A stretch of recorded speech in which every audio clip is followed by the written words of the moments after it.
ರಸ್ತೆಗಳು ಇದ್ದಕ್ಕಿದ್ದಂತೆ ನದಿಯಂತೆ ಉಕ್ಕಿ ಹರಿಯತೊಡಗಿದೆ. ರಸ್ತೆ ಬದಿ ನಿಲ್ಲಿಸಿದ್ದ ಬೈಕ್ಗಳು ಪ್ರವಾಹದ ನೀರಲ್ಲಿ ತೇಲಲಾರಂಭಿಸಿದೆ. ರಭಸವಾಗಿ ಹರಿಯುತ್ತಿರುವ ನೀರಿನಿಂದ ಬೈಕ್ಗಳನ್ನು ಹೊರತರಲು ಬೈಕ್ ಸವಾರರು ಪರದಾಡಿದ್ದಾರೆ.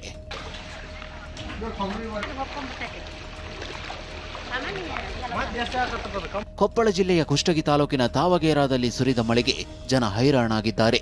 ಸುಮಾರು ಅರ್ಧ ಗಂಟೆಗಳ ಕಾಲ ಎಡೆಬಿಡದೆ ಸುರಿದ ಮಳೆಗೆ ಪಟ್ಟಣದ ರಸ್ತೆಗಳು ನದಿಯಂತೆ ಬದಲಾಗಿಬಿಟ್ಟಿದೆ. ಹರಿಯೋ ನೀರಿನಲ್ಲಿ ಬೈಕ್ ಸವಾರರು ಪರದಾಡಿದ್ದಾರೆ.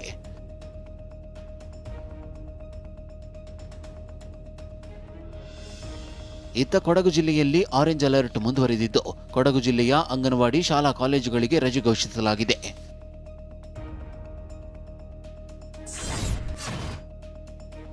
ರಾಜ್ಯದಾದ್ಯಂತ ಕರೆ ನೀಡಲಾಗಿದ್ದ ಸಾರಿಗೆ ಮುಷ್ಕರ ಪ್ರಶ್ನಿಸಿ ಹೈಕೋರ್ಟ್ನಲ್ಲಿ ಸಲ್ಲಿಸಲಾಗಿದ್ದ ಪಿಐಎಲ್ನ ಹೈಕೋರ್ಟ್ ವಿಭಾಗೀಯ ಪೀಠದಲ್ಲಿ ವಿಚಾರಣೆ ನಡೆಸಲಾಯಿತು. ಈ ವೇಳೆ ಜಂಟಿ ಕ್ರಿಯಾ ಸಮಿತಿಯನ್ನ ಹೈಕೋರ್ಟ್ ವಿಭಾಗೀಯ ಪೀಠ ತರಾಟೆಗೆ ತೆಗೆದುಕೊಂಡಿದೆ. ಮುಷ್ಕರದಿಂದ ಜನಸಾಮಾನ್ಯರಿಗೆ ತೊಂದರೆಯಾಗಿದೆ. ನಿಮಗೆ ಸಮಸ್ಯೆ ಇದ್ದರೆ ಸರ್ಕಾರದೊಂದಿಗೆ ಚರ್ಚಿಸಿ ಬಗೆಹರಿಸಿಕೊಳ್ಳಿ. ಅದು ಬಿಟ್ಟು ಜನಸಾಮಾನ್ಯರನ್ನ ಒತ್ತೆಯಾಗಿರಿಸಿಕೊಳ್ಳುವುದನ್ನು ಸಹಿಸಲಾಗುವುದಿಲ್ಲ. ಈ ಸಾರಿಗೆ ಮುಷ್ಕರ ನಿಂತಿರುವ ಬಗ್ಗೆ ಬುಧವಾರ ಮಾಹಿತಿ ನೀಡಬೇಕು. ಇಲ್ಲವಾದರೆ ನ್ಯಾಯಾಂಗ ನಿಂದನೆ ಕೇಸ್ ಹಾಕಿ ಕಾರಣರಾದವರ ಬಂಧನಕ್ಕೆ ಆದೇಶಿಸಲಾಗುತ್ತೆ ಅಂತ ಸಾರಿಗೆ ಸಂಘಟನೆಗಳ ಪರ ವಕೀಲರಿಗೆ ಹೈಕೋರ್ಟ್ ಎಚ್ಚರಿಕೆ ನೀಡಿದೆ.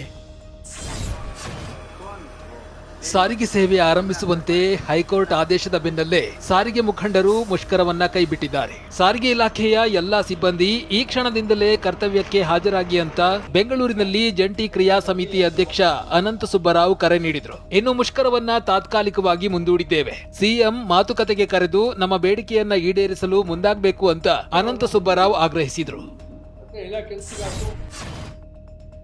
ಧರ್ಮಸ್ಥಳದಲ್ಲಿ ಅಸ್ಥಿಪಂಜರಗಳಿಗಾಗಿ ಎಸ್ಐಟಿ ಹುಡುಕಾಟ ಮುಂದುವರಿದಿದೆ. ನಿನ್ನೆ ಪಾಯಿಂಟ್ 11 ಮತ್ತು 12ರಲ್ಲಿ ಅಸ್ಥಿಪಂಜರಗಳಿಗಾಗಿ ಎಸ್ಐಟಿ ಶೋಧ ನಡೆಸಿತ್ತು.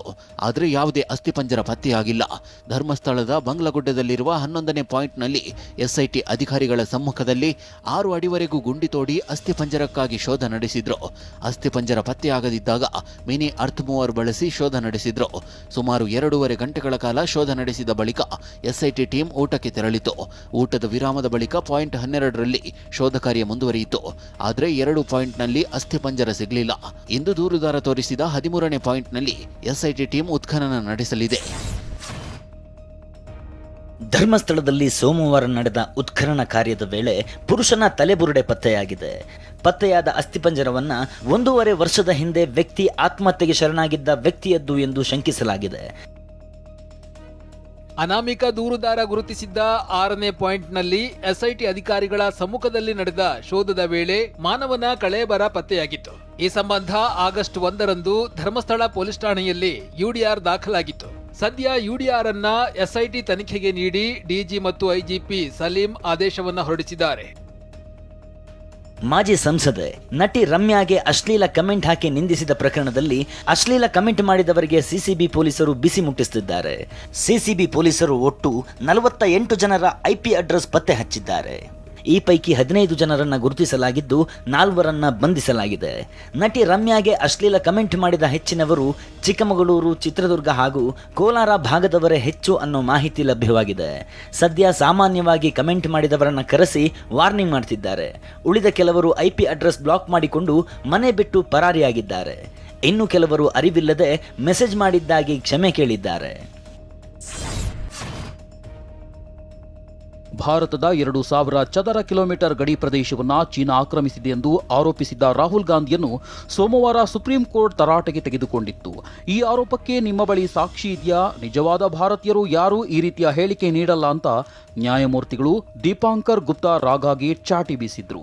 ಆದರೆ ಸುಪ್ರೀಂ ಕೋರ್ಟ್ ನ್ಯಾಯಮೂರ್ತಿಯ ಈ ಹೇಳಿಕೆ ಚರ್ಚೆಗೆ ಗ್ರಾಸವಾಗಿದೆ.